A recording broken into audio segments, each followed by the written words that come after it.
ونصلي ونسلم على رسوله الكريم. أما بعد فأعوذ بالله من الشيطان الرجيم. بسم الله الرحمن الرحيم. قل الحمد لله وسلام على عباده الذين اصطفى. الله خير عما يشركون. أمن خلق السماوات والأرض وأنزل لكم من السماء ماء فأنبتنا فيه حدائق ذات بهجة ما كان لكم أن تنبتوا شجرها أإله مع الله بل هم قوم يعدلون. أمن جعل الأرض قرارا وجعل خلالها أنهارا وجعل لها رواسي وجعل بين البحرين حاجزا أإله مع الله بل أكثرهم لا يعلمون. سورة البقرة. سورة النمل کا یہ چوتھا رکوع ہے. اس سے پہلے اللہ سبحانہ و تعالی نے اس سورہ مبارکہ کے آغاز میں قرآن مقدس کی اہمیت اور عظمت کو واضح کیا اور اس سچی مسلمان جماعت کی صفات کا تذکرہ کیا جو اس پر ایمان لاتی ہے. اور اس کی صفات میں سے ایک صفت آخرت پر ایمان و یقین ہے. وَهُمْ بِالْآخِرَةِ هُمْ يُوقِنُونَ. دنیا میں وہ ذمہ دارانہ زندگی گزارتے ہیں. ان کا اس بات پر پورا یقین اور اذعان کہ جو کچھ وہ یہاں کر رہے ہیں لازماً اور یقیناً انہیں اس کا ایک دن بدلہ ملنا ہے. اور جس دن انہیں پورا بدلہ ملے گا وہ دن آخرت کا دن. اللہ دنیا میں بھی بدلہ عطا فرماتے ہیں اور آخرت میں بھی بدلہ عطا فرماتے ہیں. اور وہ آخرت کا جتنا کسی کا یقین مضبوط ہوتا ہے اتنا ہی اس کا دنیا کے اندر عمل پائیدار اور درست ہوتا ہے. اس حوالے سے اللہ سبحانہ و تعالی نے 4 واقعات ذکر کیے اور ان 4 واقعات کے ضمن میں ایسی قوموں کے حالات بیان فرمائے ہیں جن میں سے کچھ قومیں وہ تھیں جو آخرت پر یقین نہیں رکھتی, اللہ کی تعلیمات کو نہیں مانتی. نتیجہ یہ نکلا کہ وہ دنیا کے اندر ظلم و فساد بد امنی کا ارتکاب کرتے ہیں. پھر اس کا نتیجہ یہی نکلا کہ دنیا میں بھی پہلے درجے میں انہیں سزا ملی اور آخرت کے اندر ان کے لیے بہت دردناک قسم سزا اور عذاب تیار ہے. جن قوموں نے آخرت پر یقین رکھا, اللہ کی تعلیمات کو مانا, جیسے بنی اسرائیل میں سے حضرت داؤد اور سلیمان علیہ السلام اور ان کے دور کی وہ حق پرست جماعتی جیسے ملکہ بلقیس اور اس کی قوم آخرکار سلیمان علیہ السلام پر ایمان لے آتی اور ان کی تعلیمات کو اور ہدایات کو قبول کرتے. تو ایسے لوگ دنیا میں بھی کامیاب ہیں اور آخرت میں بھی کامیاب ہیں. اور اس کے بعد یہاں سے جو آج ہم نے آیات مبارکہ تلاوت کی ہے, اللہ سبحانہ و تعالی اسی بات کو کہ آخرت پر یقین جو نہیں رکھتے وہ دنیا کے اندر کس قدر فساد, خرابی, بد عملی, شرک کا ارتکاب کر رہے ہیں. اس حوالے سے اللہ نے 4 بلکہ 5 عقلی دلائل ذکر ہیں, 5 سوالات کی ہیں اللہ نے جو انسانی فطرت کی آواز ہے. اور ان میں سے ہر سوال کے بعد اللہ تعالیٰ نے بندوں سے سوال کیا ہے کہ بتاؤ 5 جگہوں پہ اللہ نے فطرت کی چیزوں کو ذکر کر کے سوال کیا, اِلٰہٌ مع اللہ, کیا اللہ کے سوا کوئی ایسی طاقت, قوت, خدائی اختیار رکھنے کی ہے, کوئی ایسی طاقت و قوت اور ذات موجود ہے جس کو تم معبود بنا کر دنیا میں اس کی پرستش کرو, اس کی اطاعت اور بندگی کرو؟ یقیناً تم بھی تسلیم کرو. تو پھر اس ذات کو چھوڑ کر دوسری طاقتوں قوتوں سے مرغوب ہو جانا, ان کو خدا بنا لینا, یہ انتہائی ناعاقبت اندیشی، جہالت، بے راہبری نہیں تو اور کیا ہے؟ اللہ نے انسان کی فطرت کو جھنجھوڑا ہے۔ یاد رکھو، اللہ سبحانہ و تعالیٰ جو سوالات قائم کرتے ہیں، لوگوں سے پوچھتے ہیں، یہ سوالات زیادہ تر عقلی نہیں ہوتے بلکہ وجدانی ہوتے ہیں۔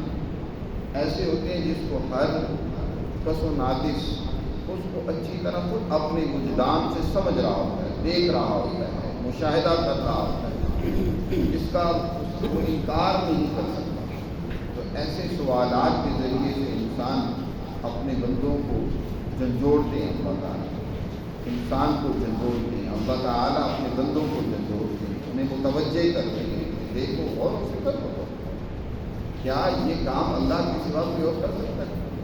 اگر کر سکتا ہے تو بتاؤ کون ہے؟ یہ سوالات قائم کرنے سے پہلے بطور مقدمہ اور تمہید کے اللہ نے اپنے نبی کریم صلی اللہ علیہ وسلم کی حمد و ثنا بیان کرنے اور اس کے ان برگزیدہ اور نیک بندوں پر صلاۃ و سلام بھیجنے کا حکم دیا ہے، جنہوں نے اللہ کی تعلیمات کو دنیا میں پھیلانے، غالب کرنے کے لیے انتھک کوششیں کی، قربانیاں دی، جدوجہد، اور اس کے لیے وہ بڑی مشکلات سے بھی گزرے۔ اللہ کے ہاں ان کی بڑی برگزیدگی ہے، اللہ کے ہاں ان کے لیے بڑی سلامتی ہے، اللہ کے ہاں ان کے لیے بڑا انعام ہے۔ اس لیے اللہ کی حمد و ثنا کے ساتھ ساتھ فرمایا کہ اللہ کے ان نیک بندوں پر بھی سلامتی کی دعا ہے۔ یہ در حقیقت انتہائی مختصر اور جامع خطبہ ہے، اور یہی وہ سنت ہے کہ جس کی بنیاد پر آج دنیا میں ہر خطیب، ہر کاتب، ہر مقرر اور واعظ اور ذاکر وہ اپنی گفتگو کرنے سے پہلے ان الفاظ یا ان جیسے ملتی ہوئے الفاظ کے ذریعے سے اللہ کی حمد و ثنا اور اللہ کے برگزیدہ بندوں پر صلاۃ و سلام بھیجتا ہے۔ بہت مختصر اور جامع خطبہ اللہ نے یہاں تعلیم فرمایا، اور فرمایا پیغمبر قل الحمدللہ وسلام علی عبادہ الذین اصطفیٰ، فرمایا ہے پیغمبر فرما دیجیے الحمدللہ، سب تعریفیں، سب کمالات، ہر خوبی اس کا سرچشمہ اللہ کی ذات عالی ہے۔ دنیا میں جس قدر کی خوبیاں تمہیں نظر آتی ہیں وہ در حقیقت اللہ ہی کی وجود منت ہے۔ حمد ایسی تعریف کو کہا جاتا ہے جو کسی کے ذاتی کمالات پر بولی جاتی ہے۔ بہت ساری تعریفیں ایسی ہوتی ہیں جو کسی ایسے کمال پر بھی کی جاتی ہیں جو انسان کے ذاتی نہیں ہوتی، عطائی ہوتی ہے، لیکن ان کے لیے عام طور پر حمد کا لفظ نہیں بولا جاتا، مدح کا لفظ بولا جاتا ہے، ثنا کا لفظ بولا جاتا ہے۔ ہم صرف اس تعریف کو کہتے ہیں جو صرف ان کمالات پر بولی جائے جو کمالات کسی کے اپنے ذاتی ہوں، عطائی ہوں۔ اللہ کے جس قدر بھی کمالات ہیں وہ سب کے سب اللہ کے ذاتی ہیں۔ بندوں کے پاس جو کمالات ہیں وہ ان کے ذاتی نہیں ہیں، وہ اللہ کے عطا کرتے ہیں۔ مثلا کسی کو اچھی آواز اللہ نے دی ہے، کسی کو اللہ نے اچھی شکل و صورت دی ہے، اس پر کوئی تعریف کرتا ہے، کسی کو اور کوئی اللہ نے خوبی یا کمال دی ہے وہ اللہ کا عطا کرتا ہے، اس لیے اس کی مدح، اس کو مدح، اس کمال پر، اس خوبی پر جو لفظ بولا جاتا ہے وہ مدح ہے۔ جب ہم تمہاری مدح کرتے ہیں نبی کریم صلی اللہ علیہ وسلم کی جو کمالات خوبیاں تھیں وہ سب اللہ کی عطا کرتا ہے، اس لیے نبی کریم صلی اللہ علیہ وسلم کی شان میں بھی مدح کے الفاظ بولے جاتے ہیں، اللہ کے لیے حمد کے لفظ بولے جاتے ہیں، کیونکہ جتنے بھی کمالات خوبیاں ہیں ان کا سب کا سرچشمہ اللہ کی ذات ہے۔ اللہ تمام خیروں، بھلائیوں، کمالات کا جامع، اسی سے ہر خیر نکلتی ہے۔ اس لیے فرمایا الحمدللہ، اے پیغمبر فرما دیجیے سب تعریفیں، سب کمالات اللہ کے لیے، اور وسلام علی عبادہ الذین اصطفیٰ، اور سلامتی ہو اس کے ان بندوں پر جن کو اللہ نے چن لیا، جن کو اپنی تعلیمات کے لیے، اپنی تعلیمات کی ابلاغ کے لیے اور دنیا میں ان کے مطابق عمل و کردار ادا کرنے کے لیے جنہیں منتخب کر لیا، جیسے صحابہ کرام کی اس جماعت ہے، حضور صلی اللہ علیہ وسلم اور حضور کی جماعت یہ مصطفیٰ ہے، جن کو اللہ نے اس دین کے لیے چن لیا اور ان سے اللہ نے اس دین کے غلبے کا کام لیا، دنیا میں اس دین کے پھیلانے کا کام لیا۔ نبی کریم صلی اللہ علیہ وسلم اور حضور کی جماعت اس حوالے سے کردار ادا کرتی ہے، قربانیاں دیتی ہیں، مشقت اور تکلیفیں دی، اسی کا نتیجہ اور اثر ہے کہ آج ہم تک اللہ کا یہ دین پہنچا ہے۔ اور اسی طرح تا قیامت جو جماعتیں، جو افراد اللہ کے دین کے غلبے کے لیے، اس کی اشاعت اور اس کے پھیلاؤ کے لیے، انسانیت کی تعلیم و تربیت کے لیے کردار ادا کرتے رہیں گے، وہ اللہ کی برگزیدہ بنتے ہیں، ان کے لیے بھی سلام وسلام علی عبادہ الذین اصطفیٰ، سلامتی ہو اللہ کے ان بندوں پر جن کو اللہ نے کیا کر لیا، چن لیے ہے اپنے کام کے لیے، اپنے دین کے لیے، اپنے احکامات کو پھیلانے اور ان پر عمل کرنے کے لیے۔ اس کے بعد پھر اللہ نے سوال اٹھایا، بتاؤ اللہ خیر عما یشرکون، کیا اللہ وہ بہتر ہے یا جن کو تم اللہ کا شریک ٹھہراتے ہو؟ کیا اللہ جو تمام خوبیوں اور کمالات کا سرچشمہ ہے، وہ اللہ، وہ معبود ہو، اس کی بندگی اور اطاعت اور احکامات برحاری کی ہے، وہ بہتر ہے یا جن کو تم نے اس کی برابر خدائی اختیارات دے رہی ہیں، جن کو اس کا تم شریک بناتے ہو؟ خیر اگر اس میں تفضیل کا ذکر ہے، لیکن یہاں اس میں تفضیل کے معنی اس میں نہیں پائے جاتے۔ اس میں تفضیل کا معنی یہ ہوتے ہیں کہ اس میں یہ چیز پائی جاتی ہے لیکن دوسرے میں یہ چیز بہت زیادہ صورت میں پائی جاتی ہے، یعنی الوہیت دوسرے لفظوں میں یوں ہو کہ جن کو مکہ کے مشرک یا دنیا کے مشرک جن کو خدائی اختیار دیتے ہیں، گویا ان میں بھی خدائی اختیارات پائے تو جاتے ہیں لیکن اللہ میں بہت زیادہ پائے جاتے ہیں، یہ معنی نہیں ہے، بلکہ یہاں معنی یہ ہے کہ ان میں کوئی خیر، کوئی بھلائی، کوئی بہتری ہے، جن کو تم نے خدا بنا رکھا ہے، اللہ کا شریک کر رکھا ہے، یہ تمام خیروں اور بھلائیوں کا مرکز اللہ کی ذات ہے۔ ذرا غور کر کے سوچ کر کرو۔ اور پھر اللہ نے وہ چند ایک سوالات آگے اٹھائے ہیں جو دنیا میں انسانیت کے لیے، اس کائنات کے لیے خیر اور بھلائی کا مرکز اور سرچشمہ ہے۔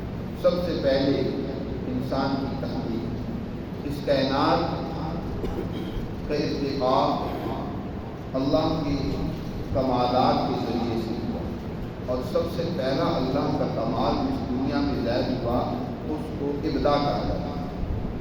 بغیر کسی مادے کے، بغیر کسی مٹیریل کے اللہ نے ایک مادے کو وجود عطا کرنا، پہلے کوئی مادہ نہیں تھا، کوئی چیز وجود میں نہیں تھی، کچھ بھی نہیں تھا، یہ گویا کہ قرہ فضائیہ تھا، اللہ نے اس کائنات کا مادہ بنایا جس کو ابدا کہا جاتا ہے۔ کئی جگہوں پر اللہ نے اس کا ذکر کیا، بدیع السماوات والارض، آسمان و زمین کو اثر نو ان کے مادے کو بنانے والا، ان کا مٹیریل تیار کرنے والا۔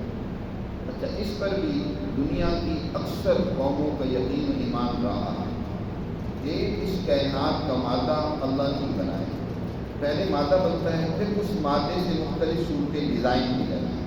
مثلا مٹی ہے، اب مٹی پہلے ایک مادے کے طور پر موجود ہوتی ہے، پھر اس مٹی کی مختلف ڈیزائن تیار ہوتی ہے۔ مثلا ایک وہ مٹی ہے جو اینٹ کی صورت میں بنی، ایک وہ مٹی ہے جو آپ نے وہ مٹی ہی ہے جو پتھر کی صورت اختیار کر کے اس سے آپ نے سیمنٹ بنایا، گارا بنایا، کچھ بھی بنایا۔ وہ مٹی ہے جس سے آپ نے برتن بنائے، مٹی ہی ہے جس سے آپ نے گملے بنائے، نام آپ کیا کیا چیزیں تیار کی۔ تو مٹی سے مختلف قسم کی چیزیں آپ نے ڈیزائن کی۔ اسی طرح اللہ سبحانہ و تعالیٰ نے جو مادہ بنایا اس سے اللہ نے آسمان بھی ڈیزائن کیا، زمین بھی بنائی، اور بے شمار مخلوقات بھی اللہ نے بنائی۔ سب سے پہلے اس مادے کو بنانے والا اللہ ہی۔ تو پہلے درجے ابداع ہے، اللہ نے یہاں اس کا ذکر نہیں کیا، بلکہ اس سے اگلے درجے میں جو مخلوقات کا خلق ہوا ہے، تخلیق ہوئی ہے، جو مختلف مخلوقات اس مادے سے بنائی گئی ہیں، اس کے بارے میں اللہ نے سب سے پہلے سوال کیا، امن خلق السماوات والارض، بتاؤ بھلا کون ہے آسمان و زمین کا خالق؟ آسمان کو کس نے بنایا؟ ذرا خود تم فیصلہ کر کے بتاؤ۔ دنیا کی کوئی قوم بھی کسی کے بارے میں یہ عقیدہ نہیں رکھتی کہ اس نے آسمان کو اور زمین کو بنایا، چاہے کسی کو خدا کا شریک ٹھہراتی ہو، کسی کو اس نے معبود بنا رکھا ہو، کوئی پتھر کو پوجتا ہو، کوئی آگ کو پوجتا ہو، کوئی چاند سورج ستاروں کو پوجتا ہو، لیکن اس کا یہ یقین اور عقیدہ نہیں ہے کہ ان کا آسمان و زمین کا خالق اللہ ہے۔ وہ سب مانتے ہیں، مکہ کے مشرک بھی مانتے تھے کہ آسمان و زمین کو اللہ ہی نے بنایا، اور پھر یہ تو ان کا خلق ہے، پھر آگے کی تدبیر ہے۔ آسمان و زمین کو بنایا اور بنانے کے بعد اس میں بے شمار مخلوقات پیدا کرنے کے بعد ان کا نظم و نسق ہے، ان کی ضروریات کی تکمیل ہے، ان کی تقاضے پورے کرنے ہیں، جن میں سے سب سے زیادہ اور اہم ضرورت انسان کے لیے پانی کی ہے۔ اس پانی کو کس نے بنایا؟ وَأَنزَلَ لَكُم مِّنَ السَّمَاءِ مَاءً، اور اتارا تمہارے لیے آسمان سے پانی، آسمان سے اس نے پانی کو تمہارے لیے اتارا ہے۔ فَأَنبَتْنَا بِهِ حَدَائِقَ ذَاتَ بَهْجَةٍ، اور پھر دائیں بائیں اپنی ذرا نظر دوڑاؤ، اللہ کی تخلیق پر غور و فکر کرو، کس طرح اس نے ہر طرف کھیت لہلہا رہی ہیں، جو سبزہ اگا ہوا ہے، جو درخت ہیں وہ تمہیں خوشنما نظر آ رہے ہیں، جو باغات تمہارے سامنے ہیں، ان کو بنانے والا کون ہے؟ اس پانی کے ذریعے سے کس نے خوش منظر ان باغات کو، کھیتوں کو پیدا کیا؟ فَأَنبَتْنَا بِهِ حَدَائِقَ ذَاتَ بَهْجَةٍ، بس اگایا اس پانی کے ذریعے اس نے خوبصورت خوش منظر باغات اور درختوں۔ مَا كَانَ لَكُمْ أَن تُنبِتُوا شَجَرَهَا، کیا اللہ سوال کریں ہے تمہارے لیے یہ کہ تم اگاؤ اس کے درخت؟ اس کائنات میں، زمین میں جو درخت اگے ہوئے ہیں، اس کی تمہارے اندر طاقت ہے، قوت ہے کہ تم کو ایک درخت بنا سکو؟ ایک درخت نہیں بنا سکتے، ایک درخت کا پتا ہی بنا سکتے، ایک پھل اس کے اندر موجود ذائقہ تم تیار کر سکو؟ کیا ہے تمہارے پاس اتنی طاقت؟ کون ہے؟ کسی کے پاس ہے تو بنا کر ذرا دکھاؤ۔ ایک درخت کا پتا نہیں بنا سکتے، درخت نہیں بنا سکتے، اس کا پھل نہیں بنا سکتے، اس کی شکل کی ڈیزائننگ نہیں کر سکتے، یہ تمہارے معبود، ان کو تم نے خدا بنا دیا، جو اتنے کمزور لاچار ہیں۔ الہ معاملہ سوچ کر بتاؤ ذرا، کیا اللہ کے ساتھ کوئی اور معبود ہو سکتا ہے جس کی انسان بندگی کرے، اطاعت کرے، غلامی کرے؟ بات اصل یہ ہے کہ بل ہم قوم یعدلون، بلکہ یہ ایسی قوم ہے جو حق سے انحراف کیے جا رہی ہے، سچائی سے بھاگی جا رہی ہے۔ یعدلون، حدود سے، حدود کا معنی ہوتا ہے اعراض کرنا، اگر عدل سے ہو تو اس کا معنی برابر ہو، عدل سے بھی ہو سکتا ہے، یعنی اس کے باوجود یہ ایسے لوگ ہیں کہ جو اللہ کے برابر دوسری طاقتوں کو بندے کو سمجھتے ہیں، برابری کا درجہ دے ہیں، اور حدود سے زیادہ بہتر ہے کہ یہ پھر بھی سچائی اور حقیقت سے اعراض کر رہے ہیں، باوجود اس کے کہ رات دن اللہ کی قدرت کے مشاہدے کو یہ دیکھتے ہیں، اس میں نظر دوڑاتے ہیں کہ سامنے پہلا اللہ نے عقلی سوال اٹھایا اور اس سوال پر میں پھر خود ہی جواب دیا کہ اصل بات ہے ان کے پاس جواب نہیں ہے، یہ خود ہی ظالم، حق سے انحراف کر رہے ہیں، عدل سے دور جا رہے ہیں۔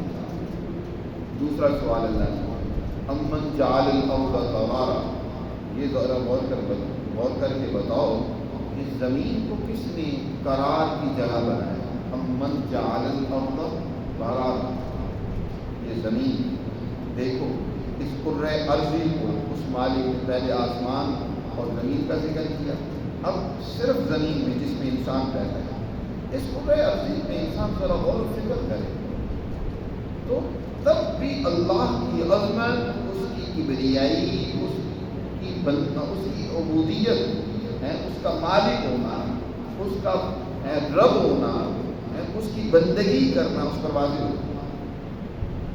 یہ زمین ایک بہت بڑا قرہ ہے جو فضا میں معلق ہے، اور اللہ نے اس کو اس انداز سے بنایا ہے جو انسان کی ضروریات کی ایسی تکمیل کر رہا ہے کہ اگر اس انداز سے یہ قرہ ارض نہ بنایا جاتا یہ کائنات برقرار نہ رہی۔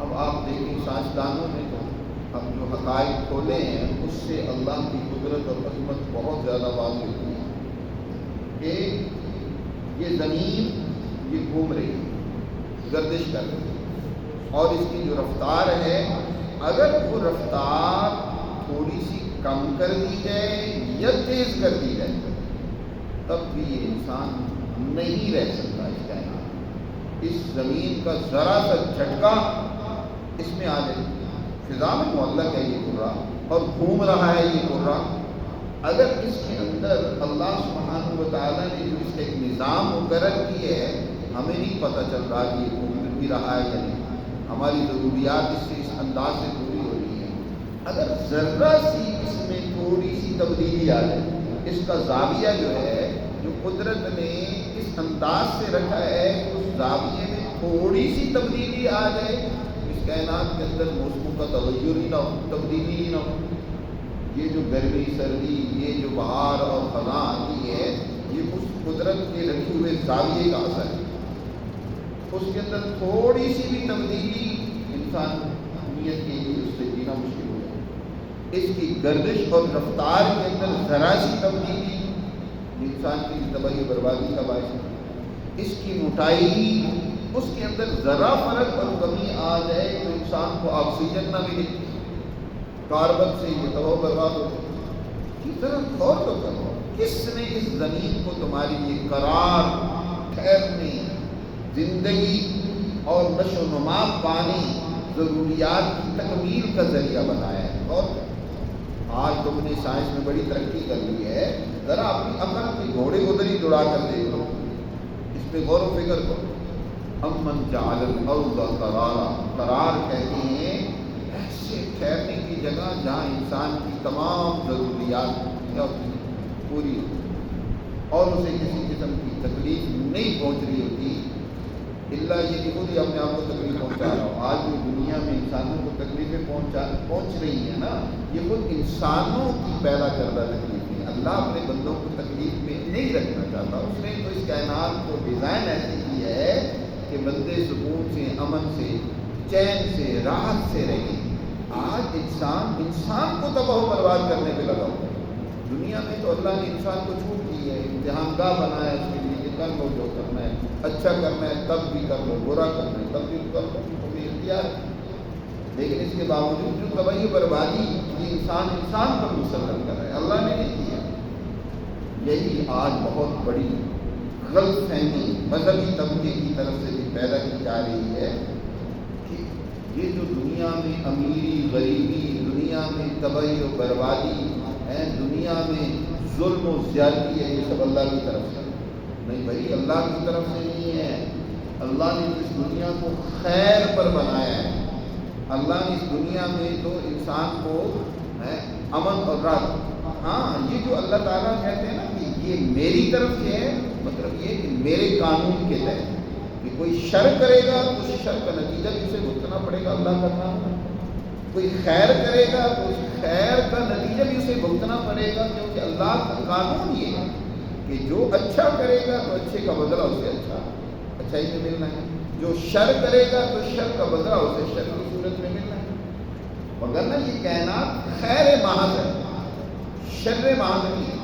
حضرت امام شاہ ولی اللہ رحمۃ اللہ علیہ نے فرمایا نا کہ یہاں کائنات میں جو شر ہے یہ شر نسبی ہے، حقیقی نہیں ہے۔ حقیقی تو خیر ہی خیر ہے، اللہ نے خیر ہی کو پیدا فرمایا ہے اس کائنات کے اندر، لیکن شر نسبت سے آتا ہے کہ اس کی نسبت سے اس نے غلط کام کیا تو اس کے لیے وہ کام شر بن گیا۔ مثلاً اس نے کسی پر زیادتی کی، ظلم کیا مثال کے طور پر، اور اس پر کوئی مقدمہ ہو گیا، اس مقدمے میں اسے سزا ملی تو اب اس کے اس کام کا نتیجہ ہے جی۔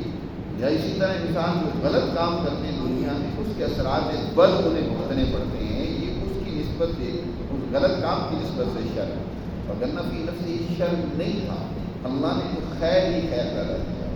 بھی اللہ ارشاد فرما رہے ہیں کہ کون ہے امن جعل الارض قرارا، جس نے زمین کو تمہارے لیے قرار ہے، امن کے ساتھ، اطمینان کے ساتھ ہے، تو ضروریات کی تکمیل کے ساتھ تمہارے لیے ٹھہرنے کی جگہ بنا دی۔ کیا کون ہے؟ کوئی اور طاقت قوت ہے؟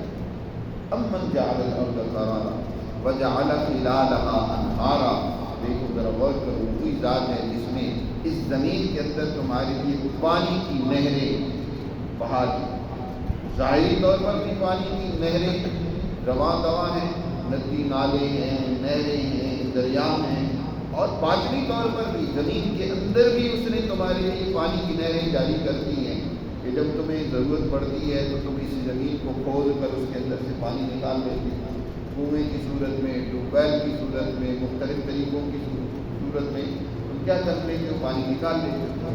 اللہ نے تمہارے لیے پانی جاری کر دیا کیونکہ وہ تمہاری زندگی کے لیے بڑا اہم ہے، اس لیے اللہ نے وجعل خلالها انہارا، اس کے اندر اللہ نے نہریں جاری کر دیا، وجعل لها رواسیا، اور اسی ذات نے اس زمین کے لیے کیا کر دیا؟ پہاڑوں کو گویا کہ میخیں بنا کر گاڑ دیا۔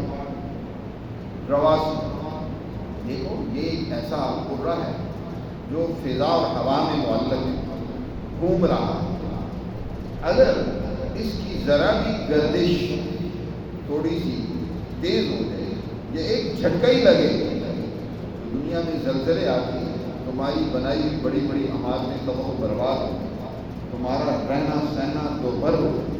اللہ سبحانہ و تعالیٰ نے اس زمین میں بڑے بڑے مضبوط کیل پہاڑوں کی صورت میں گاڑ دیے ہیں، وہ جھٹکا نہیں، جھچکولے نہیں کھاتے۔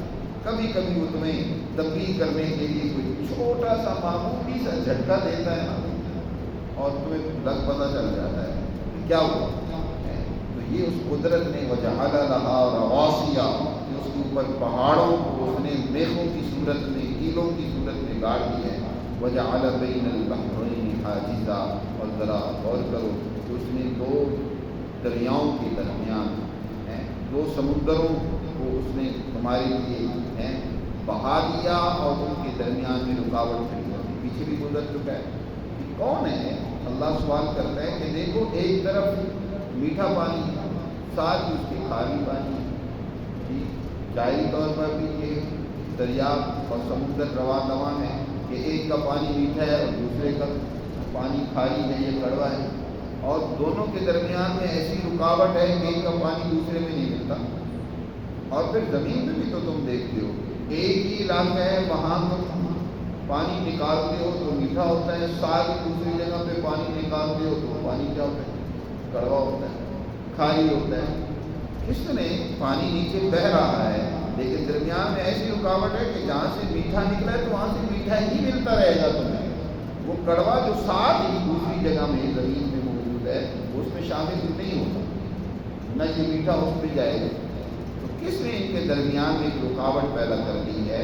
وجعل بین البحرین حاجزا، دو سمندروں اور دریاؤں کے درمیان میں اللہ ہی نے ایک رکاوٹ کھڑی کر دی کہ ایک کا پانی دوسرے میں نہیں جاتا۔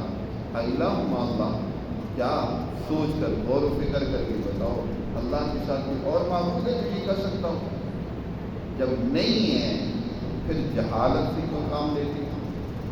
اکثر تم لوگوں کا حال یہ ہے کہ تم علم و شعور سے کام نہیں لیتے، عقل سے کام نہیں لیتے، جہالت کا رویہ اختیار کیے، بل اکثر لا یعلمون، بلکہ ان کے اکثر یہ ہے کہ وہ جانتے جاہل ہیں۔